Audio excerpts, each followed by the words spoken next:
Hello दोस्तों, जैसा कि सीजन 2 के लास्ट में हमने देख लिया था कि रेड केव का नया लीडर किन्यू बन चुका है। वैसे अब सीजन 3 की शुरुआत में हम देखते हैं कि किन्यू एक एनर्जी क्रिस्टल को एब्जॉर्ब करके कल्टीवेशन करने की कोशिश कर रहा था, जिसकी वजह से वो अपनी मीटियोर रेल्म के फाइनल स्टेज पर भी पहुंच जाता है। तभी अचानक वहां पर हाउफी और सेबल भी आ जाते हैं, जहाँ सेबल इतने दिनों बाद किन्यू से मिलने के बाद काफी ज्यादा खुश दिखाई दे रहा था। दूसरी तरफ किन्यू उन्हें अपने वेपन्स दिखाता है, जिसे उसने कल्टीवेशन के दरमियान अब पहले से भी ज्यादा अपग्रेड कर दिए थे और अब वो वेपन पहले से ज्यादा कूल और ज्यादा खतरनाक लग रहे थे। यहाँ ये सब दिखाने के बाद किन्यू सेबल से कहता है कि बीस्ट लीडर के मरने की वजह से उसके भाइयों को ये खबर मिल चुकी होगी, लेकिन वो लोग काफी ज्यादा खतरनाक है। मैं अकेला इतना ज्यादा स्ट्रॉन्ग नहीं हूँ कि मैं उनका मुकाबला कर सकूं, इसलिए तुम लोगों को भी खुद को स्ट्रॉन्ग करना होगा। और ये कहने के बाद वो सेबल को कुछ क्रिस्टल दे देता है ताकि वो अपनी कल्टीवेशन करके खुद के लेवल को बढ़ा सके। दूसरी तरफ खड़ा हाउफी ये देखकर किन्यू से नाराज हो जाता है। वो कहता है कि तुमने सेबल को इतना ज्यादा कुछ दे दिया, जबकि तुमने मुझे बदले में कुछ भी नहीं दिया, हालांकि मैं हर वक्त तुम्हारी मदद करता रहता हूँ। ये सब कहते हुए हाउफी की नजर उस जेड सोर्ड पर पड़ गई थी, इसलिए वो किन्यू से कहता है कि तुम ये जेड सोर्ड मुझे दे दो, अगर तुम ये मुझे दे दोगे तो मैं खुश हो जाऊंगा। ये सुनकर किन्यू से मना करते हुए कहता है कि नहीं, तुम ये नहीं रख सकते, क्योंकि तुम नहीं जानते ये कोई मामूली सोर्ड नहीं बल्कि ये एक बहुत ही बड़े खजाने की चाबी है। और साथ ही किन्यू ये भी बताता है कि इस तलवार को यहाँ कल्टीवेशन वर्ल्ड में बहुत सारे लोग ढूंढ रहे हैं, इवन के बीस्ट लीडर के बाकी के भाई भी इसे ढूंढ रहे होंगे। लेकिन मुझे इस बात से डर लग रहा है कि कहीं उन्हें मालूम ना हो जाए कि यहाँ पर क्या हुआ,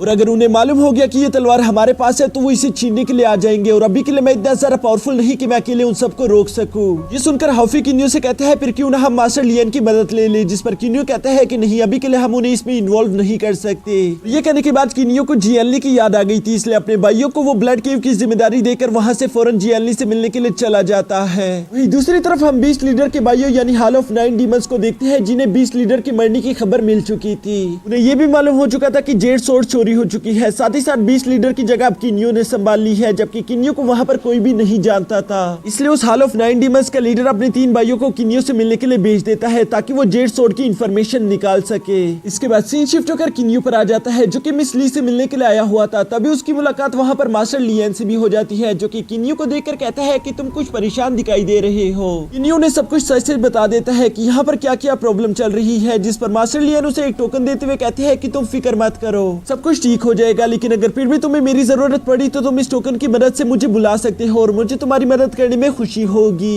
अभी वहाँ पर मिस ली भी आ गई थी, जो कि किन्यू को यहाँ पर देखकर काफी ज्यादा खुश हो जाती है, और ये दोनों ही आपस में बातें करना शुरू हो गए थे। जहाँ बातों ही बातों में मिस ली किन्यू को एक गेम के लिए इनवाइट कर लेती है। ये सुनकर किन्यू भी उसके साथ एग्री हो गया था, और ये दोनों मिलकर उस गेम को खेलना शुरू कर देते हैं। यहाँ किन्यू इस गेम को काफी ज्यादा बुरी तरीके से हार रहा था, लेकिन इसकी वजह से उसके माइंड में एक प्लान आ जाता है, जिसकी वजह से वो मिस ली से कहता है कि हमारी दोबारा मुलाकात होगी, और ये कहकर वो वहाँ से चला जाता है। जिसके बाद नेक्स्ट सीन में हम देखते हैं कि हॉल ऑफ 9 डीमन के वो तीनों भाई वहाँ पर पहुंच चुके थे, जो कि स्कैन करने के बाद सेबल और हाउफी का पावर लेवल तो देख पा रहे थे, लेकिन उन्हें किन्यू का पावर लेवल नहीं दिख पाता। इसलिए वो किन्यू से कहते हैं कि तुम अपना ये पर्दा हटाओ, हमें तुम्हारा पावर लेवल चेक करना है। लेकिन किन्यू से कहता है कि माफ करना, मैं ऐसा नहीं कर सकता, मैंने ऐसी टेक्निक का इस्तेमाल किया है जिसकी वजह से मेरी पावर लेवल हाइड हो चुकी है और मैं इसे दोबारा से नहीं हटा सकता। अब ये सुनकर उन तीनों भाइयों को काफी ज्यादा गुस्सा आ रहा था, लेकिन वो उस गुस्से को अपने अंदर दबाते हुए वहाँ पर मौजूद गार्ड से सवाल करना शुरू कर देते हैं। वो उनसे पूछते हैं कि ये बताओ कि हमारा भाई कैसे मारा गया, जिस पर वहाँ मौजूद गार्ड्स उन्हें बताते हैं कि हमें कुछ भी मालूम नहीं, क्योंकि हमारे लीडर हमेशा खुद को लॉक करके उस सीक्रेट चैम्बर में बैठे रहते थे। वो किसी पजल को सॉल्व करने की कोशिश कर रहे थे जहाँ पर उनकी मौत हो गई, लेकिन हम में से कोई नहीं जानता कि आखिर ये सब कैसे हो गया। ये सुनकर उन तीनों भाइयों को काफी ज्यादा गुस्सा आ जाता है। इसके बाद हम देखते हैं कि उन्होंने उन गार्ड्स पर हमला करना शुरू कर दिया था ताकि वो डर के मारे सब कुछ बता दे, लेकिन यहाँ पर किन्यू को ये सब बिल्कुल भी ठीक नहीं लगता, इसलिए वो भी अपनी पावर्स का इस्तेमाल करके यहाँ इन तीनों भाइयों से अकेले ही फाइट करना शुरू कर देता है, जहाँ किन्यू इन तीनों को बराबर की टक्कर दे रहा था। लेकिन साथ ही साथ किन्यू देखता है कि वो लोग वहाँ पर मौजूद महल और उसके लोगों को जख्मी कर रहे थे, इसलिए वो वहीं पर उनको कहते हैं कि रुक जाओ, मुझे उस जेड सोर्ड के बारे में सब कुछ मालूम है, लेकिन मैं उसके बारे में तुम लोगों को कुछ भी नहीं बताऊंगा। अगर तुम लोग मुझे अपने लीडर के पास ले जाओ तो मैं उन्हें सब कुछ बता सकता हूँ। ये सुनकर उन तीनों भाइयों ने यहाँ किन्यू को अपना बंदी बना लिया था और उसे अपने लीडर के पास लेकर जा रहे थे, जहाँ जाने से पहले किन्यू टेलीपैथी के थ्रू सेबल को सब कुछ बता देता है। मेरे जाने के बाद मेरे क्लैन का ख्याल रखना, साथ ही साथ वो यहाँ पर इनसे कहता है कि जेड सोर्ड की खबर चारों तरफ फैला दो, इसके बाद अगर तुम लोगों को मौका मिल जाए तो मुझे बचाने के लिए आ जाना। इसके बाद सीन शिफ्ट होकर रास्ते पर आ जाता है, जहाँ वो तीनों भाई किन्यू को अपने साथ लेकर जा रहे थे, लेकिन तभी दूसरी क्लैन की डेसिबल भी इन लोगों पर हमला करना शुरू कर देते हैं, क्योंकि सेबल और हाउफी ने उस जेड सोर्ड की खबर चारों तरफ फैला दी थी।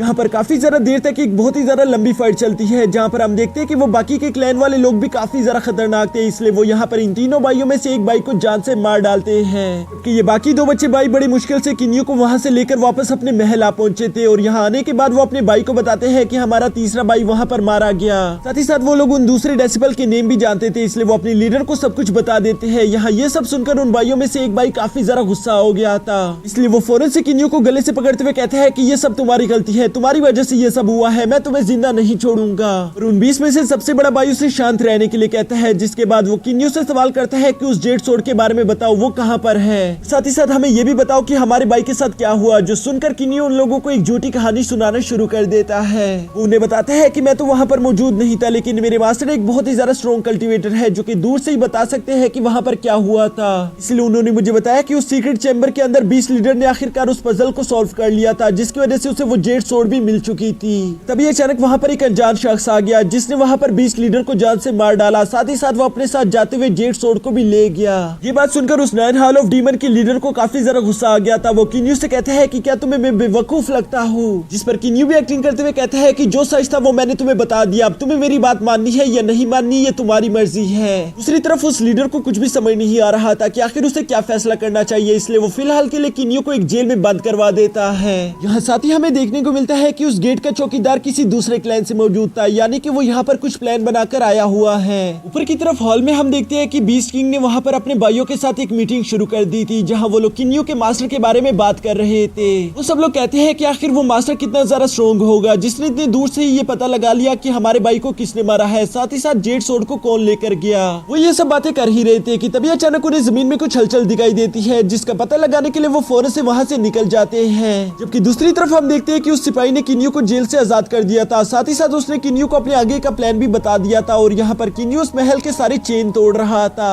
ताकि वो इस महल को यहीं पर डिस्ट्रॉय कर दे। ये देखकर उस हॉल ऑफ 9 डीमंस का एक भाई यहाँ पर किन्यू को रोकने की कोशिश करता है, जबकि बाकी के सारे भाई अपनी पावर्स का इस्तेमाल करके उस महल को नीचे गिरने से बचा रहे थे। किन्यू भी अपनी स्पीड का इस्तेमाल करते हुए वहाँ पर मौजूद सारी चेन्स को तोड़ देता है, जिसके बाद हम देखते हैं कि उसने उस महल का सारा खजाना भी अपने स्पेस रिंग में भर लिया था। और ये करने के बाद वो फौरन वहाँ से निकल जाता है, जो देखकर वहाँ पर मौजूद उन सारे डीमंस ने भी किन्यू को फॉलो करना शुरू कर दिया था। जिसके थोड़ी देर बाद हम देखते हैं कि बाकी के सेट वाले लोग यहाँ पर किन्यू को कैद कर लेते हैं और ये सब किन्यू का ही प्लान था। वहीं पर हॉल ऑफ 9 डीमंस के सारे मेंबर्स भी आ चुके थे, जो कि इंडेसिबल को सामने देखकर उनसे कहते हैं कि चलो किन्यू को हमारे हवाले कर दो, अगर तुम ऐसा करते हो तो हम यहाँ से तुम्हें जिंदा जाने देंगे, वरना तुम यहाँ पर मारे जाओगे।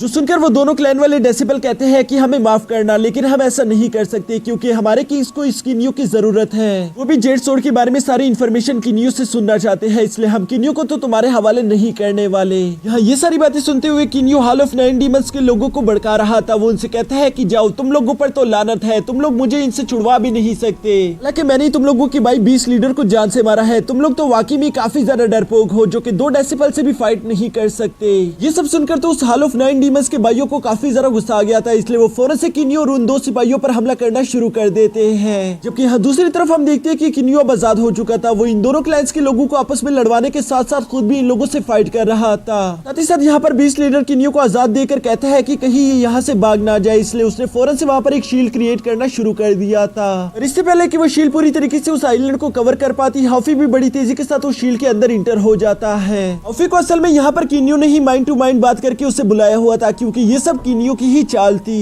यहाँ उस शील्ड के उस आइलैंड को पूरी तरीके से कवर करने के बाद बीस्ट किंग मुस्कुराते हुए कहता है कि चलो अब तुम यहाँ से बचकर नहीं निकल सकते, क्योंकि ये शील्ड बहुत ही ज्यादा पावरफुल है, तो बेहतर यही होगा कि जल्द से जल्द तुम उस जेड सोर्ड को हमारे हवाले कर दो। यहाँ वो बीस्ट किंग अब ये सब कह ही रहा था कि तभी अचानक हम देखते हैं कि हॉफी पीछे से आते हुए बीस्ट किंग के 2 भाइयों को जान से मार डालता है। साथ ही साथ वो इन दोनों की एनर्जी क्रिस्टल को अपने पास रखते हुए बीस्ट किंग से कहता है कि जल्द से जल्द इस शील्ड को यहाँ से हटा दो, नहीं तो तुम में से यहाँ पर कोई भी जिंदा नहीं बच पाएगा। लेकिन यहाँ दूसरी तरफ बीस्ट किंग अपने 2 और भाइयों को मरता हुआ देखकर काफी ज्यादा गुस्से में आ जाता है, इसलिए हम देखते हैं कि वो अपने भाइयों के साथ मिलकर हॉफी को मारने की कोशिश कर रहा था। जबकि दूसरी तरफ हॉफी बहुत ही आसानी के साथ उन सब लोगों के हमलों को डॉज करते हुए उनसे अपनी जान बचा रहा था। यहाँ दूसरी तरफ हम देखते हैं कि उन 2 डेसिबल के लीडर भी वहाँ पर आ जाते हैं, जिनके आते साथ ही वो अपने डेसिबल से कहते हैं कि बस तुम लोगों का काम यहाँ पर पूरा हो गया, अब हम आगे का काम संभाल लेंगे, तुम लोग चाहो तो यहाँ से जा सकते हो। यहाँ उन दोनों क्लैन के लीडर्स को यहाँ पर बीस्ट किंग देखकर कहता है कि तुम दोनों यहाँ पर क्या कर रहे हो, इस मैटर में तुम लोगों को अपनी टांग नहीं अड़ानी चाहिए, क्योंकि ये किन्यू और हमारे बीच का मामला है। ये सुनकर उन दोनों क्लैन लीडर में से एक लीडर आगे आकर कहता है कि अब तुम मुझे बताओगे कि हमें क्या करना चाहिए और क्या नहीं। और ये कहते साथ ही उसने अपनी 3rd आई भी एक्टिवेट कर ली थी, जिसके अंदर से वो एक बहुत ही ज्यादा पावरफुल अटैक उस शील्ड पर करता है। और ये अटैक इतना ज्यादा पावरफुल था कि वो उस शील्ड को बीच बीच में से ही काट देता है। यहाँ अब हम देखते हैं कि वो शील्ड तो पूरी तरीके से डिस्ट्रॉय हो चुकी थी, जो देखकर किन्यू और हाफी दोनों ही मिलकर उन बीस्ट पर हमला करना शुरू कर देते हैं। इस हमले के दौरान अब हाफी भी अपने बीस्ट फॉर्म यानी एक बहुत बड़े मंकी में बदल चुका था। इतने बड़े फॉर्म में होने की वजह से हाफी वहाँ पर मौजूद बीस्ट किंग और उसके भाइयों को काफी बुरी तरीके से मार रहा था, जो देखकर वो दोनों सेक्ट लीडर कहते हैं कि ये तो बहुत ज्यादा खतरनाक है, हमें इसे अभी वक्त रहते खत्म करना होगा, नहीं तो हो सकता है कि ये फ्यूचर में हमारे लिए भी प्रॉब्लम क्रिएट करना शुरू कर दे। और इसी वजह से हम देखते हैं कि इन दोनों ने मिलकर हाफी पर हमला करना शुरू कर दिया था, जिसकी वजह से हाफी को काफी ज्यादा दर्द होता है और इस दर्द की वजह से वो गुस्से में आ गया था। यह इतना ज्यादा गुस्सा होने की वजह से वो खुद का कंट्रोल खो देता है, जिसके बाद हम देखते हैं कि उसने वहाँ पर मौजूद सब लोगों पर लेजर बरसाना शुरू कर दिया था, इवन कि वो किन्यू पर भी हमला कर देता है। किन्यू ये देखकर फौरन से जंप करते हुए उसे होश में लाने की कोशिश करता है, पर वो जितनी मर्जी कोशिश कर ले हाफी तो होश में आने का नाम ही नहीं ले रहा था। ये देखकर सामने खड़ा बीस्ट किंग उन दो सेक्ट लीडर से कहता है क्यों ना हम पहले इस मंकी को जान से मार डाले, जिसके बाद हम लोग आपस में अपना फैसला भी कर लेंगे।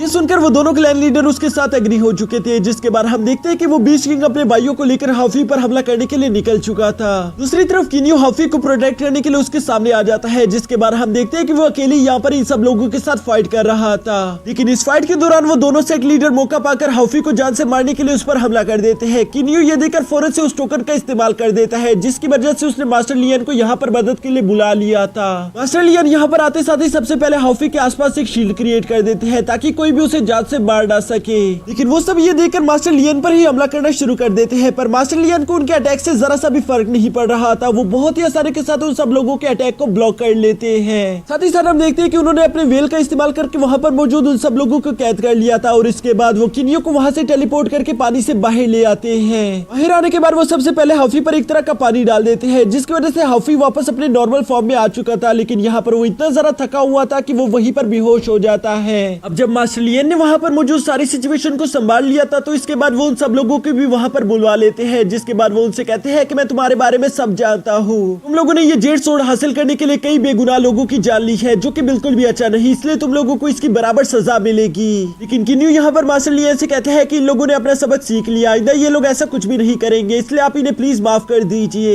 यहाँ किन्यू की ये बातें सुनकर मास्टर लियन उन सबको माफ कर देते हैं, जिसके बाद हम देखते हैं कि वो सब लोग यहाँ पर किन्यू का शुक्रिया अदा करते हुए मास्टर लियन से कहते हैं कि हम लोग आइंदा ऐसा कुछ भी नहीं करेंगे।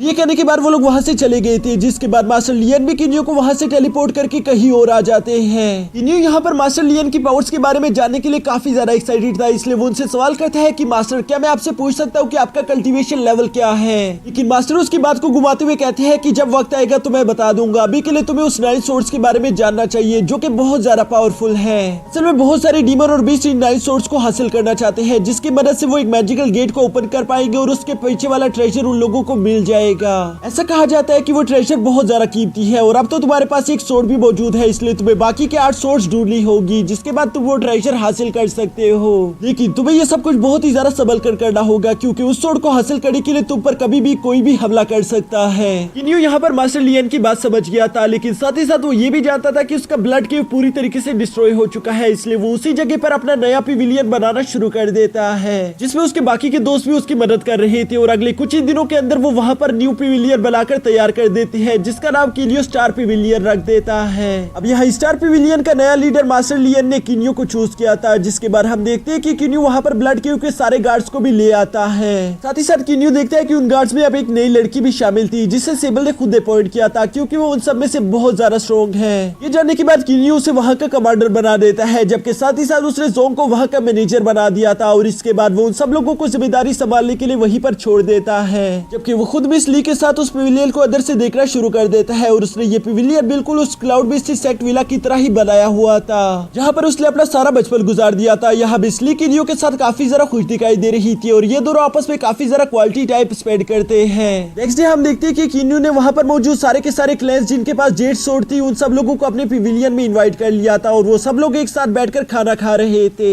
हाँ, खाना खाते हुए वो लोग आपस में बातें कर रहे थे और धीरे धीरे इन लोगों की दोस्ती बढ़ रही थी, जिसके बाद हम देखते हैं कि इमॉर्टल क्लैन का लीडर वहाँ पर खड़े होकर किन्यू से कहता है कि आप सब लोग अपनी जेड सोर्ड मेरे हवाले कर दीजिए, अगर आप लोग ऐसा करते हैं तो मैं उस नई सोर्ड को ढूंढने में आपकी मदद कर सकता हूँ। ये सुनकर किन्यू को पहले तो उस पर यकीन नहीं आता, लेकिन तब वो इमॉर्टल क्लैन का लीडर कहता है कि मैं एक स्पेल के बारे में जानता हूँ, जिनमें मैं इन 8 जेड सोर्ड का इस्तेमाल करके उस 9th जेड सोर्ड को ढूंढ सकता हूँ। ये सुनकर किन्यू काफी जरा खुश हो जाता है और सबसे पहले वही अपनी तलवार उसके हवाले कर देता है। तो देखकर अब बाकी के क्लैन लीडर ने भी उस पर ट्रस्ट करना शुरू कर दिया था और वो सब लोग ही अपनी जेड सोर्ड निकालकर उसके हवाले कर देते हैं। हाँ, सारी की सारी 8 सोर्ड मिलने के बाद हम देखते हैं कि इमॉर्टल क्लैन की लीडर ने एक स्पेल परफॉर्म करना शुरू कर दिया था, जिसकी वजह से वो सारे के सारे सोर्ड एक डायरेक्शन में मूव करना शुरू कर देते हैं। ये देखकर उन सब लोगों ने भी अपनी फ्लाइंग वेपन्स का इस्तेमाल करके उनका पीछा करना शुरू कर दिया था, क्योंकि अब उन्हें वो 9 सोर्ड भी मिल जाएगी। यहाँ इन लोगों का ये सफर काफी ज्यादा लंबा था, जहाँ रास्ते में इन लोगों को कई तरह के मौसम झेलने पड़ते हैं और इन मौसम के दौरान किनियो हमेशा से मिस ली की हिफाजत कर रहा था। जो बात सच बताऊं तो मिस ली को काफी ज्यादा अच्छी लगती है, क्योंकि हर लड़की को बस ऐसा ही लड़का चाहिए जो कि हमेशा उसकी हिफाजत कर सके। अब इसके बाद हमें नेक्स्ट डे का सीन दिखाया जाता है, जहाँ ये लोग काफी ज्यादा दूर आ चुके थे, लेकिन एक जंगल के बाद उस इमॉर्टल क्लैन के लीडर का स्पेल काम नहीं कर रहा था। ऐसा क्यों हो रहा है ये बात भी इन्हें मालूम नहीं हो पाती, इसलिए हम देखते हैं कि ये सब लोग अपनी सोर्ड रखकर अलग अलग डायरेक्शन में जाकर उस सोर्ड को ढूंढना शुरू कर देते हैं। जबकि दूसरी तरफ किनियो अपने साथ मिस ली को मिस्टी क्लाउड विला ले गया था, क्योंकि वो जगह यहाँ से काफी ज्यादा करीब थी, साथ ही साथ उन लोगों का किडा भी यहाँ पर काफी ज्यादा करीब था। इसलिए किनियो पहले मिस ली को अपना विला दिखाता है, जहाँ पर वो बताते हैं कि मैंने यहाँ पर अपना बचपन कैसे गुजारा। ये सब सुनकर मिस ली को काफी ज्यादा अच्छा लग रहा था। ये सब करने के बाद किनियो अपनी फैमिली से मुलाकात करने के लिए वापस अपने किडा भी आ जाता है, जहाँ सबसे पहले उसकी मुलाकात अपने भाइयों से होती है। उसके भाई यहाँ पर इतने वक्त बाद किनियो को देखकर काफी ज्यादा खुश हो गए थे, जबकि दूसरी तरफ किनियो लगातार अपने फादर के बारे में पूछ रहा था, जो सुनकर उसके भाई कहते हैं कि हमें माफ करना, लेकिन तुम्हारी फादर से मुलाकात नहीं हो सकती, क्योंकि वो अंकल यूनजी के साथ एक स्पेशल टेक्निक सुनने के लिए यहाँ से बहुत ज्यादा दूर गए हुए हैं। ये सुनकर किनियो कहते हैं चलो कोई बात नहीं, मैं सिर्फ अपने मास्टर से ही मुलाकात करके चला जाऊंगा, लेकिन उसके भाई कहते हैं कि नहीं, तुम्हारा मास्टर भी यहाँ पर नहीं है, वो भी जरूरी काम से बाहर है। अब यहाँ बार बार इनकार सुनकर किनियो को शक हो गया था, वो समझ गया था कि कुछ न कुछ तो गड़बड़ है, और इसलिए वो बड़ी तेजी के साथ सीधा सीक्रेट चैम्बर की तरफ चला जाता है। जहाँ पहुंचने पर वो देखता है कि उसके फादर और अंकल यूजी वहीं पर मौजूद थे, लेकिन उन दोनों का एक एक हाथ कट चुका था, और ये सब वहीं पर मौजूद एक दुश्मन क्लैन ने किया है।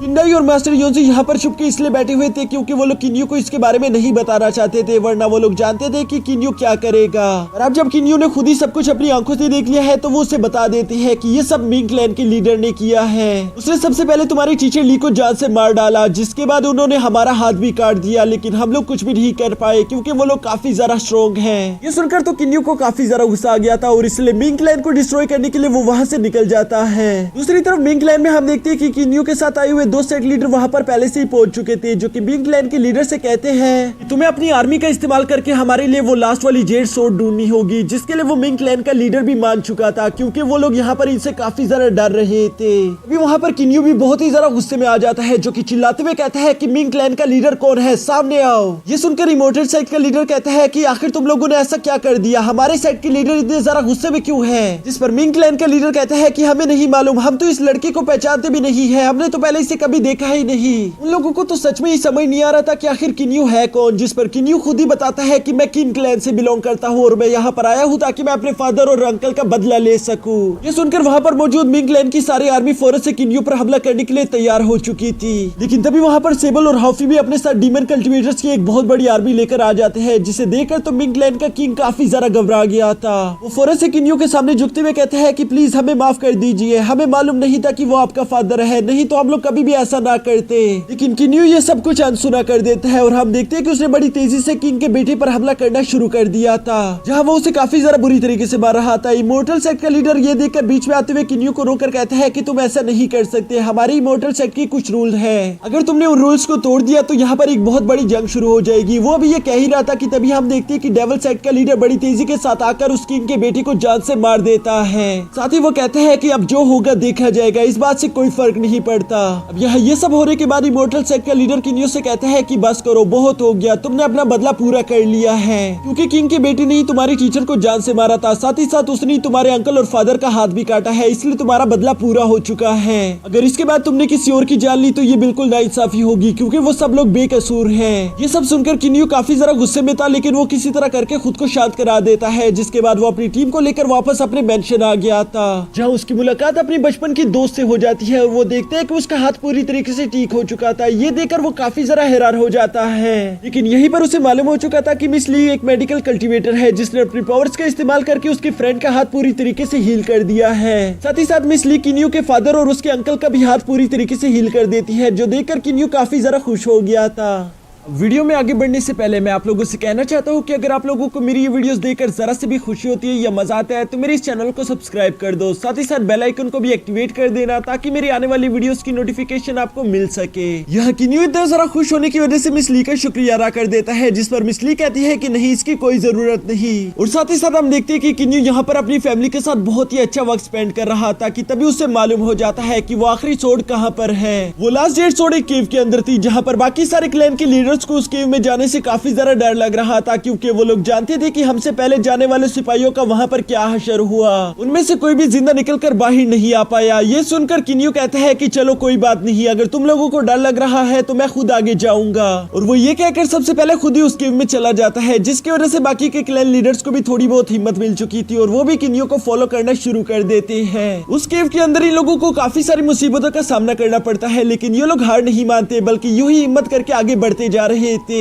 और आखिरकार इन लोगों को एक जगह पर रुकना ही पड़ता है, क्योंकि वहाँ आगे 9 रास्ते गए हुए थे और इन लोगों को समझ नहीं आ रहा था कि आखिर हमें किस रास्ते को फॉलो करना चाहिए। जिस पर इमोर्टल क्लैन का लीडर एक बार फिर से आगे आकर वही अपना पुराना स्पेल कास्ट करता है ताकि वो उस 9th सोर्ड को ढूंढ सके, लेकिन हम देखते हैं कि उसके सोर्स वापस घूमकर वहीं पर आ चुके थे, यानी कि कोई इसके खिलाफ अपने स्पेल्स का इस्तेमाल करके उन सोर्स को भटका रहा है। अब ये जानने के बाद किन्यू कहता है कि हम लोग इतनी दूर तक आए हैं, हम लोग यूं हार नहीं मान सकते, इसलिए मुझे लगता है कि हमें इस सामने वाले रास्ते में जाना चाहिए। और ये कहने के बाद वो सब लोग ही उस रास्ते की तरफ आगे बढ़ना शुरू कर देते हैं। वो रास्ता सीधा जाकर एक डेड एंड पर पहुंच जाता है जहां इन लोगों पर चारों तरफ से लावा गिर रहा था। ये देखकर ये सब लोग ही अपने सामने शील्ड क्रिएट कर लेते हैं, लेकिन वो शील्ड इतनी ज्यादा पावरफुल नहीं थी। साथ ही साथ वो लावा यहाँ पर बढ़ता जा रहा था, जिसकी वजह से ये लोग उसे ज्यादा देर तक रोक नहीं पाते और वो लावा सीधा आकर इन्हें टच कर देता है, जो देखकर ये लोग काफी ज्यादा घबरा गए थे। लेकिन तभी ये लोग टेलीपोर्ट होकर एक अजीब सी जगह पर आ जाते हैं जहाँ पर एक निकाबपोश आदमी भी अपने सिंहासन पर बैठा हुआ था, जिसका नाम यांग मो है। वो किन्यू से कहता है कि तुम लोग जरूर यहाँ पर 9th जेड सोर्ड ढूंढने के लिए आए होंगे, लेकिन वो मेरे पास है। और ये कहते साथ ही वो अपना मास्क भी हटा देता है, जो देखकर वहाँ पर मौजूद लोग काफी ज्यादा शॉक हो गए थे, क्योंकि असल में यांग मो पहले ब्लैक ड्रैगन क्लैन से बिलोंग करता था। साथ ही साथ यहाँ पर यांग मो बताता है कि अगर तुम लोगों को वो ट्रेजर चाहिए तो तुम लोगों को मुझे भी अपनी टीम में शामिल करना होगा। वो 9th जेड सोर्ड मेरे पास है, इसलिए मैं वो तुम्हें वैसे तो नहीं देने वाला। ये सुनकर किन्यू ने थोड़ी देर के लिए सोचना शुरू कर दिया था, लेकिन फिर वो सोचता है कि हमारी टीम जितनी ज्यादा स्ट्रॉन्ग होगी उतना ही हमारे लिए बेहतर होगा। इसलिए किन्यू कहते हैं ठीक है, तुम और तुम्हारी ये मैजिकल बीस्ट हमारे साथ आ सकते हैं, लेकिन अगर तुमने कोई होशियारी करने की कोशिश की तो ये बिल्कुल भी ठीक नहीं होगा। अब यहाँ सब लोगों के एग्री होने के बाद हम देखते हैं कि ये लोग उस गुफा से बाहर आ गए थे, जहाँ पर 9 जेड सोर्ड्स की मदद से अब इन लोगों को उस ट्रेजर की लोकेशन भी मालूम हो जाती है। लेकिन साथ ही साथ ये लोग ये बात भी बहुत अच्छे से जानते थे कि वो जगह बहुत ज्यादा खतरनाक है, इसलिए हम लोग वहाँ पर यूं ही नहीं जा सकते। साथ ही साथ इन लोगों ने डिसाइड किया था कि वो जगह यहाँ से काफी ज्यादा दूर है, हम अपने साथ वहाँ पर सब लोगों को लेकर नहीं जा सकते, इसलिए हमें से जिस के पास भी जेड सोर्ड मौजूद है वो अपने साथ एक एक आदमी को लेकर आ सकता है। ये सुनकर सबके सब एग्री हो चुके थे, लेकिन बीस्ट किंग इस बात के लिए एग्री नहीं हो रहा था। वो कहता है कि मैं तो अपने सारे भाइयों को लेकर आऊंगा, नहीं तो तुम में से कोई भी जा नहीं पाएगा। ये सुनकर तो यांग मो को काफी ज्यादा गुस्सा आ गया था, इसलिए वो बीस्ट किंग के साथ साथ वहाँ पर मौजूद उसके सारे भाइयों को भी जान से मार डालता है। वो बात बीस्ट किंग के लास्ट बचे भाई को दूर से ही मालूम हो चुकी थी। यहाँ दूसरी तरफ ग्रीन क्लैन का लीडर कहता है कि तुमने ये क्या कर दिया, तुम यकीन करने के काबिल नहीं हो, क्योंकि तुमने अभी हमारी नजरों के सामने ही हमारे एक टीममेट को मार दिया, क्या पता तुम फ्यूचर में हम पर भी हमला कर दो। जिस पर यांग मो कहता है कि वो बीस्ट किंग काफी ज्यादा कमजोर था और हमारी टीम में कमजोरों की कोई जगह नहीं। साथ ही साथ यांग मो यहाँ पर इन लोगों से कहता है कि वो ट्रेजर गेट यहाँ से काफी ज्यादा दूर है, जहाँ तक पहुँचने के लिए मुझे तो सिर्फ 4 महीने लगेंगे, क्योंकि मैं 6x9 ट्राइबोल्यूशन पर हूँ, लेकिन तुम लोग अभी तक सिर्फ 4x9 ट्राइबोल्यूशन पर हूँ, जिसकी वजह से तुम लोगों को वहाँ तक पहुँचने के लिए सालों लग जाएंगे और इसीलिए हम लोग वहाँ पर अभी के लिए नहीं जा सकते, जबकि तुम लोगों के पास सिर्फ 1 साल है। तुम लोगों को खुद को 6x9 ट्राइबोल्यूशन तक लाना ही होगा ताकि तुम लोग मेरी स्पीड को मैच कर सको और हम लोग वहाँ पर जल्द से जल्द पहुँच सके। ये सब कहने के बाद यांग मो यहाँ पर इन लोगों से कहता है कि हम लोग ठीक 1 साल बाद दोबारा इसी जगह पर मिलेंगे, और ये कहने के बाद वो सब लोग वहाँ से चले जाते हैं। जबकि यहाँ दूसरी तरफ किन्यू काफी ज्यादा घबराया हुआ लग रहा था, क्योंकि वो जानता था कि बीस्ट किंग और उसके बाकी के सारे 8 भाई मारे जा चुके हैं और इस बात को लेकर उनका आखिरी भाई बिल्कुल भी खुश नहीं होगा, इसीलिए उसे डर लग रहा था कि कहीं वो मेरी फैमिली पर हमला ना कर दे। लेकिन ये सब सुनकर किन्यू का फादर उसे शांत रहने के लिए कहता है। वो उसे कहता है कि तुम फिक्र मत करो, वैसे भी तुम्हारे गार्ड्स हमारी हिफाजत करने के लिए यहाँ पर मौजूद है। साथ ही साथ वो बताते हैं कि सेबल और हाउफी काफी ज्यादा पावरफुल है, मुझे नहीं लगता कि उनका लास्ट भाई हम पर हमला करने की कोशिश कर सकता है। लेकिन यहाँ पर किंडाई पूरी तरीके से गलत था, क्योंकि दूसरी तरफ हम देखते हैं कि वो बीस्ट ब्रदर जो कि अब बीस्ट किंग बन चुका है, वो काफी ज्यादा गुस्सा हो रहा था। वो कहता है कि मेरी पूरी की पूरी फैमिली मारी जा चुकी है और जरूर इसके पीछे किन्यू का ही हाथ होगा। ये सब कहने के बाद वो अपने सेनापति को किन्यू की फैमिली को मारने के लिए कहता है ताकि वो अपना हिसाब पूरा कर सके। यहाँ साथ ही साथ हम देखते हैं कि किन्यू और सेबल दोनों ही लगातार अपनी कल्टीवेशन कर रहे थे, जहाँ सेबल का पहले ही 6x9 ट्राइबोल्यूशन शुरू हो जाता है। ये ट्राइबोल्यूशन एग्जाम सेबल के लिए काफी ज्यादा मुश्किल था, लेकिन सेबल हार नहीं मानता और काफी ज्यादा मेहनत करने के बाद आखिरकार उस एग्जाम को पास कर लेता है। यहाँ 6x9 ट्राइबोल्यूशन एग्जाम को पास करने की वजह से हम देखते हैं कि सेबल एक बार फिर से इवॉल्व हो चुका था और उसकी अब आधी बॉडी इंसान की हो चुकी थी, जबकि आधी अभी भी बर्ड की थी। ये देखकर तो किन्यू काफी ज्यादा खुश हो गया था और वो फौरन से सेबल को गले लगा लेता है। जबकि दूसरी तरफ हम देखते हैं कि हावियो यहाँ पर किन्यू के लिए एक बुरी खबर लेकर आया हुआ था। वो उसी शाम किन्यू को बताते हैं कि बीस्ट किंग के कुछ साथियों ने हमारे स्टार पेविलियन पर हमला कर दिया था, जिसकी वजह से वो हमारे स्टार पेविलियन में घुल मिल गए हैं। ये सुनकर किन्यू भी थोड़ा सा परेशान हो गया था, क्योंकि वो समझ गया था कि बीस्ट किंग ने अपनी पहली चाल चल दी है। इसलिए वो हाउफी से कहता है कि तुम स्टार पेविलियन के सारे टोकन्स चेंज करवा दो, ताकि हमें उन स्पाइस के बारे में मालूम हो सके। ये ना हो कि वो हमारे ही गार्ड्स में मिलकर हम पर हमला कर दे। ये सुनकर हाउफी बिल्कुल ऐसे ही करता है। जबकि दूसरी तरफ किन्यू अभी भी बीस्ट किंग के बारे में सोच रहा था, उसे काफी ज्यादा फिक्र हो रही थी। अभी अचानक मिस ली भी वहाँ पर आ जाती है, जो कि किन्यू से सवाल करती है कि आखिर तुम इतने ज्यादा परेशान क्यों दिखाई दे रहे हो। किन्यू उसे सब कुछ सच सच बता देता है। साथ ही साथ किन्यू कहते हैं, लगता है मुझे अपनी ट्राइबोल्यूशन एग्जाम की बात को लीक करवाना होगा, ताकि उस बीस्ट किंग को लगे कि ये मुझे मारने का एक अच्छा मौका है और वो मुझ पर हमला कर दे, जिसकी वजह से मैं उसे जान से मार डालूंगा। ये सुनकर तो मिस ली को किन्यू की काफी ज्यादा फिक्र हो रही थी, लेकिन वो उसे कुछ ना कहते हुए वहाँ से चली जाती है। जबकि दूसरी तरफ हम किंडाई को देखते हैं, जो कि किन्यू के इस फैसले से जरा से भी खुश नहीं थे। वो किन्यू से कहते हैं कि तुम्हें अपने स्टार पेविलियन के सारे गार्ड्स को अपने साथ लेकर जाना चाहिए, वरना वो तुम्हें तुम्हारी कमजोर हालत में जान से मार डालेगा, जिस पर किन्यू साफ साफ मना कर देता है। वो कहते हैं कि मेरे लिए मेरी फैमिली ही सबसे ज्यादा इंपॉर्टेंट है, और ये कहने के बाद वो सेबल को अपनी फैमिली की जिम्मेदारी देकर अपने 6x9 ट्राइबोल्यूशन एग्जाम के लिए रवाना हो जाता है। साथ ही साथ हाउफी और कुछ गार्ड्स भी यहाँ पर किन्यू के साथ जा रहे थे। हाउफी यहाँ पर किन्यू को एक कवच भी दे देता है, जो कि मिस ली ने भिजवाया हुआ था। किन्यू उस कवच को पहनने के बाद अपने 6x9 ट्राइबोल्यूशन एग्जाम की तरफ निकल जाता है, जबकि उसने साथ ही साथ ये खबर लीक भी करवा दी थी, जो कि बीस्ट किंग को मालूम हो जाती है। इसलिए वो कहता है कि ये सबसे बेहतरीन मौका होगा किन्यू और उसकी फैमिली दोनों को एक साथ मारने का। जो कहने के बाद उसने अपनी सारी की सारी आर्मी को अपने सेनापति के साथ की इन फैमिली पर हमला करने के लिए भेज दिया था। दूसरी तरफ वो खुद किन्यू पर हमला करने के लिए अपने साथ कुछ सिपाही लेकर रवाना हो गया था। जबकि हम किन्यू को देखते हैं, जो कि अपने 6x9 ट्राइबोल्यूशन एग्जाम के लिए बैठा हुआ था। उस एग्जाम की फर्स्ट 3 स्ट्राइक यहाँ पर आकर किन्यू से टकरा जाती है, जिसे किन्यू ने काफी आसानी के साथ ब्लॉक कर दिया था। और यहाँ पर जैसे उसकी लास्ट लाइटिंग का समय होता है, तभी अचानक बीस्ट किंग भी वहाँ पर पहुंच जाता है, जो कि किन्यू को यूं कमजोर हालत में देखकर उस पर फौरन से अटैक कर देता है। ये देखकर किन्यू काफी ज्यादा परेशान हो गया था, क्योंकि उसके दोनों तरफ से ही उस पर अटैक्स हो रहे थे। इसीलिए वो फौरन अपने सामने एक शील्ड क्रिएट कर देता है, जिसकी वजह से वो उन दोनों अटैक्स को ब्लॉक कर रहा था। और थोड़ी देर की मेहनत के बाद आखिरकार वो इसमें कामयाब भी हो जाता है। यानी कि किन्यू ने अपने 6x9 ट्राइबोल्यूशन एग्जाम को पूरी तरीके से कंप्लीट कर लिया था और वो अब काफी ज्यादा स्ट्रॉन्ग हो चुका है। साथ ही साथ यहाँ पर हमें किन फैमिली की हालत दिखाई जाती है, जिन पर हमला हो चुका था, और सेबल वहाँ पर मौजूद उन सारी आर्मी से फाइट कर रहा था। ये फाइट काफी ज्यादा देर तक चलती है, जबकि साथ ही साथ हम देखते हैं कि किंडाई भी अपनी आर्मी को लेकर सेबल की मदद कर रहा था। इस हमले के दौरान हम देखते हैं कि बीस्ट किंग का सेनापति यहाँ किंडाई पर हमला करना शुरू कर देता है, जिसकी वजह से किंडाई काफी कमजोर पड़ चुके थे। पर इससे पहले कि वो सेनापति यहाँ किंडाई को जान से मार पाता, तभी हाउफी वहाँ वक्त पर पहुंच जाता है, जिसने किंडाई की जान बचा ली थी। साथ ही साथ वो यहाँ पर आते साथ ही उस सेनापति को भी जान से मार देता है, जिसके बाद हम देखते हैं कि बीस्ट किंग की आर्मी काफी ज्यादा कमजोर पड़ चुकी थी और इसी वजह से किन फैमिली ये जंग जीत जाती है। जबकि दूसरी तरफ हम किन्यू को देखते हैं, जो कि उस बीस्ट किंग के साथ काफी ज्यादा खतरनाक फाइट लड़ रहा था। इस फाइट के दौरान बीस्ट किंग समझ चुका था कि किन्यू बहुत ज्यादा पावरफुल हो चुका है, मैं उसे जान से नहीं मार सकता और मेरी जान यहाँ पर बच जाएगी इसकी भी कोई गारंटी नहीं। इसलिए वो अपनी बहुत ही ज्यादा फॉरबिडन डेडली टेक्निक का इस्तेमाल करना शुरू कर देता है, जिसकी वजह से उसकी जान तो जाएगी ही जाएगी, लेकिन साथ ही साथ वो किन्यू को भी यहाँ पर जान से मार डालेगा।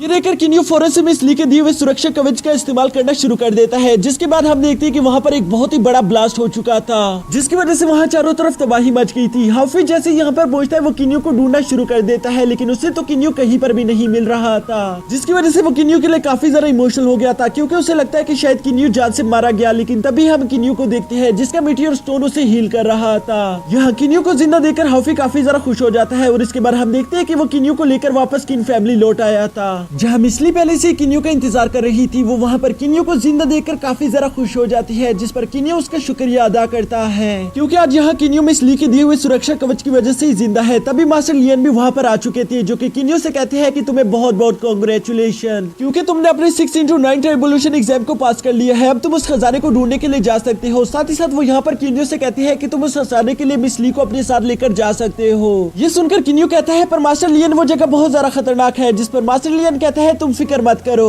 जी एंगली के पास एक बहुत ही ज्यादा खास तरह का सुरक्षा कवच है, जिसकी वजह से उसे उस जगह पर कोई भी खतरा नहीं होगा। तुम्हें उसकी फिक्र करने की कोई जरूरत नहीं, तुम उसे अपने साथ लेकर जा सकते हो। ये सुनकर तो अब किन्यू भी इस बात के लिए एग्री हो चुका था, पर जाने से पहले किन्यू कुछ और भी तैयारियां करना शुरू कर देता है ताकि वो वहाँ पर मिस ली की जान बचा सके। हम देखते हैं कि किन्यू ने मास्टर लिवाई के दिए हुए क्रिस्टल्स का इस्तेमाल करके अपने सारे के सारे वेपन्स को अपग्रेड कर दिया था, जिसकी वजह से उनका कलर अब चेंज होकर ब्लैक में बदल जाता है। साथ ही साथ हम यहाँ पर देखते हैं कि किन्यू बहुत ज्यादा मेहनत करते हुए अपनी हार्ड ट्रेनिंग कर रहा था, जिसे करते करते अब पूरा साल गुजर जाता है, जिसकी वजह से इन लोगों को वादे के मुताबिक दोबारा से उसी जगह पर इकट्ठा होना था। और इसके बाद हम देखते हैं कि किन्यू अपने साथ मिस ली को लेकर उसी जगह पर पहुंच जाता है, जहाँ पर बाकी के सारे क्लैन लीडर भी पहले से आ चुके थे। और इसके बाद हम देखते हैं कि ये लोग उन 9 जेड सोर्ड का इस्तेमाल करके उस ट्रेजर को ढूंढना शुरू कर देते हैं। और इसी तरह लगातार ये सफर करते करते हम देखते हैं कि ये लोग एक मैजिकल होल को पास करते करते आखिरकार एक मेंशन तक आ पहुंचे थे, जिसके गेट के बाहर बहुत सारे बीस्ट मौजूद थे। ये देखकर किन्यू अपने साथियों से कहते हैं कि लगता है हमें अपनी 9 जेड सोर्ड का इस्तेमाल करना होगा, वो यहाँ पर इस गेट को ओपन करने की चाबी है। और ये सुनकर जैसे ही वो सब लोग अपनी जेड सोर्ड को उस दरवाजे में लगाना शुरू करते हैं, वो सारे के सारे बीस्ट वहाँ से हट चुके थे, क्योंकि यहाँ पर इन जेड सोर्ड्स का मतलब यही है कि इन लोगों के पास अंदर जाने का परमिशन है। यहाँ पर सब कुछ ठीक चल रहा था, पर अब ट्रेजर के इतने ज्यादा करीब आ जाने की वजह से हम देखते हैं कि इन सब लोगों के दिल में लालच आ चुकी थी, जिसकी वजह से वो सारे के सारे क्लैन आपस में ट्रेजर के लिए फाइट करना शुरू कर देते हैं। तभी अचानक वहाँ पर मौजूद उन क्लैन के पूर्वज भी वहाँ पर आ चुके थे, जो कि वाकई में काफी ज्यादा खतरनाक है। और वो यहाँ आने के बाद इन सब लोगों से कहते हैं कि जल्दी से इस दरवाजे को ओपन कर दो, अगर तुम लोग ऐसा करते हो तो हम तुम लोगों को जिंदा छोड़ देंगे, साथ ही साथ हम तुम लोगों को ट्रेजर का छोटा मोटा हिस्सा भी दे देंगे, लेकिन अगर तुम लोगों ने ऐसा नहीं किया तो हम तुम लोगों को यहाँ पर जान से मार डालेंगे। ये सुनकर तो वहाँ पर मौजूद बाकी के सारे क्लैन लीडर काफी ज्यादा डर गए थे, इसलिए वो उनकी बात मान भी लेते हैं। लेकिन डेविल क्लैन का लीडर बिल्कुल भी ऐसा नहीं था, वो उनसे कहते हैं कि मैं तुम लोगों की बात नहीं मानने वाला, अगर हम अंदर जाएंगे तो हम लोगों को कुछ रूल्स बनाने होंगे, जिस पर वो पूर्वज उसे डरा रहे थे। लेकिन तभी वो डेविल क्लैन का लीडर फौरन अपने दोनों जेड सोर्ड को बाहर निकाल कर कहता है कि अगर तुम लोगों ने मेरी बात नहीं मानी तो मैं इन सोर्ड्स को डिस्ट्रॉय कर दूंगा। इसकी वजह से उन सब लोगों को मजबूरन उसकी बात माननी पड़ती है। जिसके बाद हम देखते हैं कि वो डेविल क्लैन का लीडर किन्यू से कहता है कि तुम्हारे मास्टर यहाँ पर मौजूद सब लोगों से ज्यादा पावरफुल है, इसलिए तुम ही अंदर जाने की रूल्स बनाओ, हम सब उसे फॉलो करेंगे। ये सुनकर किन्यू कहता है कि अंदर जाने की सिर्फ 2 ही रूल है। पहला रूल ये कि अंदर जो भी ट्रेजर होगा हम उसे 9 हिस्सों में डिवाइड करेंगे, और सेकंड रूल ये अगर वहाँ पर कोई ऐसा ट्रेजर हुआ जिसे हम 9 हिस्सों में डिवाइड नहीं कर सकते तो उसे कोई भी नहीं रखेगा, हम सब लोग यूं ही बाहर आएंगे। ये सुनकर वहाँ पर मौजूद सब लोग इस बात के लिए एग्री हो गए थे। जिसके बाद हम देखते हैं कि वो डेविल क्लैन का लीडर भी अपनी दोनों तलवारों को उस दरवाजे में लगाकर उस दरवाजे को ओपन कर देता है, जिसके अंदर से बहुत ही ज्यादा रोशनी निकलती है। और इसी के साथ ये सब लोग टेलीपोर्ट होकर वहाँ से किसी अजीब जगह पर पहुंच गए थे, जहाँ इन लोगों को एक आवाज सुनाई देती है। वो इन्हें बताता है कि मैं इस मेंशन का मालिक हूँ और यहाँ पर तुम लोगों का पहला टेस्ट शुरू होगा, जिसका नाम है लक, यानी कि किस्मत। और इसी के साथ इन लोगों का फर्स्ट एग्जाम शुरू हो जाता है, जहाँ पर इन लोगों को एक बहुत ही ज्यादा तेज आवाज सुनाई दे रही थी। इसकी वजह से इन लोगों का दिमाग फटा जा रहा था, वो सब लोग तकलीफ से चिल्ला रहे थे, यहाँ तक कि वो लोग इस तकलीफ से पागल होने लगते हैं। सभी लोगों को इस आवाज से काफी ज्यादा तकलीफ हो रही थी, लेकिन मिस ली भी बहुत ही ज्यादा शांति के साथ खड़ी थी, क्योंकि वो अपने दिमाग पर अच्छे से काबू कर सकती है, पर दूसरे लोग ऐसा नहीं कर सकते थे। इसलिए हम देखते हैं कि बीस्ट क्लैन के कुछ लोग आपस में एक दूसरे पर हमला करना शुरू कर देते हैं, क्योंकि वो लोग इस आवाज से पागल हो रहे थे। वो लोग अपनी जगह पर बैठकर कल्टीवेशन करते हुए भी इस टेस्ट को पास करने की कोशिश करते हैं, लेकिन वो पूरी तरीके से नाकाम हो गए थे। तभी अचानक हम देखते हैं कि मिस ली ने अपने म्यूजिक बचाना शुरू कर दिया था, जिसकी वजह से किन्यू और वहाँ पर मौजूद सभी लोग ठीक हो जाते हैं, क्योंकि उनका अपने दिमाग पर काबू आ गया था, और वो आवाज भी धीरे धीरे करके वहाँ से कम हो जाती है। जिसके बाद हमें उस पेंशन के दोबारा ओनर की आवाज सुनाई देती है, जो कहते हैं कि तुम लोगों ने अपने पहले टेस्ट को पास कर लिया,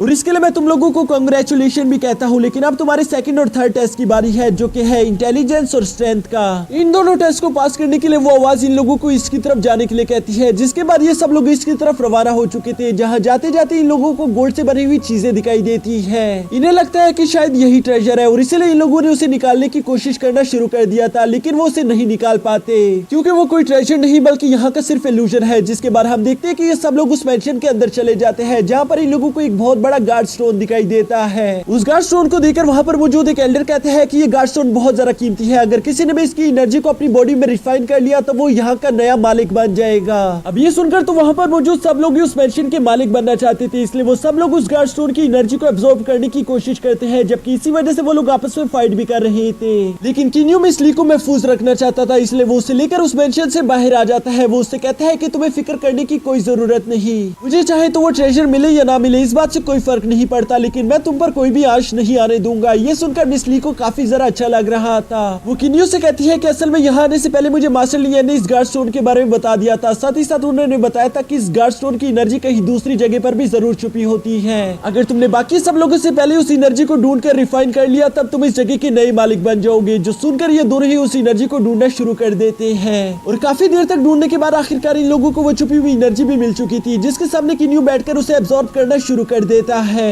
ये एनर्जी यहाँ पर बहुत ज्यादा थी, लेकिन इसके बावजूद भी किन्यू लगातार मेहनत करते हुए वहाँ पर मौजूद उस सारी की सारी एनर्जी को एब्जॉर्ब करके अपनी बॉडी में रिफाइन कर लेता है, जिसकी वजह से यहाँ दूसरी तरफ मेंशन में मौजूद वो गार्ड स्टोन धीरे धीरे करके गायब होना शुरू हो जाता है और इन लोगों ने बिला वजह ही एक दूसरे की जान ले ली, क्योंकि वो आवाज यहाँ पर इन लोगों को बताती है कि इस जगह का नया मालिक किन्यू है। साथ ही साथ वो किन्यू से कहती है कि तुमने इस जगह को तो हासिल कर लिया, लेकिन सच बताओ तो ये मेंशन उस ट्रेजर के सामने कुछ भी नहीं। और इसी के साथ हम देखते हैं कि ये सब लोग टेलीपोर्ट होकर उस जगह से कहीं और पर आ गए थे, जहाँ इस बार सबके सब लोग अकेले और एक दूसरे से अलग थे। यहाँ तक कि मिस ली और किन्यू भी एक दूसरे के पास मौजूद नहीं थे। साथ ही साथ यहाँ पर मौजूद इन सब लोगों को दो रास्ते दिखाए जाते हैं, जिनमें से एक रास्ता था हेवन का रास्ता और दूसरा रास्ता था हेल का रास्ता। ये दोनों रास्ते उस ट्रेजर तक जाते हैं, पर हेवन का रास्ता काफी ज्यादा लंबा है। अगर उससे कोई जाने की कोशिश करेगा तो उसे उस ट्रेजर तक पहुंचने में 100 साल लग जाएंगे, जबकि दूसरी तरफ हेल का रास्ता बहुत ज्यादा छोटा है, लेकिन इसके बावजूद वो बहुत ज्यादा खतरनाक है और उसमें कोई भी जान से मारा जा सकता है। किन्यू यहाँ पर सोचता है कि मुझे जल्द से जल्द मिस ली से मुलाकात करनी होगी, इसलिए मैं 100 साल तक इंतजार नहीं कर सकता और इसीलिए उसने हेल का रास्ता चुन लिया था। जबकि उस रास्ते में इंटर होने के बाद वो देखता है कि वहाँ पर और भी बहुत सारे लोगों ने उस हेल के रास्ते को चुना हुआ था और इसीलिए वो लोग आपस में फाइट भी कर रहे थे, क्योंकि वो लोग एक दूसरे से पहले उस ट्रेजर तक जाना चाहते थे। उन सब लोगों के दिल में लालच आ चुकी थी। तभी अचानक किन्यू की नजर वहाँ पर मिस ली पर पड़ जाती है, जो कि उस ब्रिज से नीचे लावा में गिर रही थी। ये देखकर किन्यू बड़ी तेजी के साथ उसे बचाने के लिए भागता है और वो उसे बचाने की अपनी पूरी कोशिश भी कर रहा था। जबकि साथ ही साथ हम देखते हैं कि वहाँ पर आसमान से बहुत ही ज्यादा गोलाबारी भी हो रही थी, जिसे टकराकर वहाँ पर लोग जान से मारे जा रहे थे।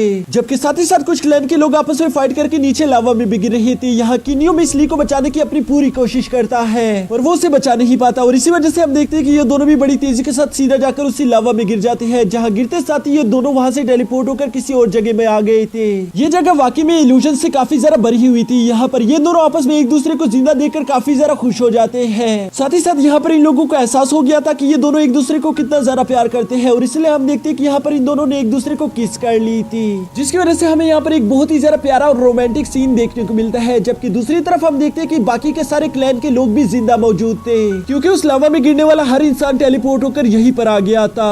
ये देखकर वो सब लोग काफी ज्यादा हैरान दिखाई दे रहे थे कि तभी अचानक उस मेंशन के ओनर की आवाज दोबारा से सुनाई देती है, जो कि इन सब लोगों को कांग्रेचुलेशन करते हुए कहता है कि तुम लोगों ने अपने तीनों टेस्ट पास कर लिए, क्योंकि तुम लोगों ने अपने डर का सामना करके हेल का रास्ता चुना, इसलिए तुम लोगों ने इस टेस्ट को पास कर लिया और जिसने भी हेवन का रास्ता चुना वो सब लोग जान से मारे गए हैं। तो ये सब कहने के बाद वो आवाज इन लोगों को एक और मेंशन दिखाती है, जिसमें वो बताती है कि इस मेंशन में ही वो असली खजाना मौजूद है, लेकिन तुम लोग उसमें से कितना ज्यादा खजाना अपने साथ लेकर जा सकते हो ये तुम लोगों की पावर्स पर डिपेंड करेगा। जो इंसान ज्यादा पावरफुल होगा वो अपने साथ ज्यादा खजाना लेकर जा सकता है और जो इंसान वीक होगा वो अपने साथ कम खजाना लेकर जाएगा। यहाँ ये सब सुनकर वो सब लोग ही उस खजाने के लिए काफी ज्यादा एक्साइटेड हो गए थे, जिसके साथ ही हमारा ये सीजन 3 भी यहीं पर खत्म हो जाता है। अब दोस्तों मैं सीजन 4 और सीजन 5 भी आप लोगों के लिए कल से लाना शुरू कर दूंगा। बस उसके लिए मैं चाहता हूँ कि आप लोग मेरी इस वीडियो को लाइक कर दो, साथ ही साथ चैनल को सब्सक्राइब करके बेल आइकन को भी एक्टिवेट कर देना, ताकि मैं जैसे ही वीडियो को अपलोड करूँ सबसे पहले आप लोगों को बेल नोटिफिकेशन मिल जाए।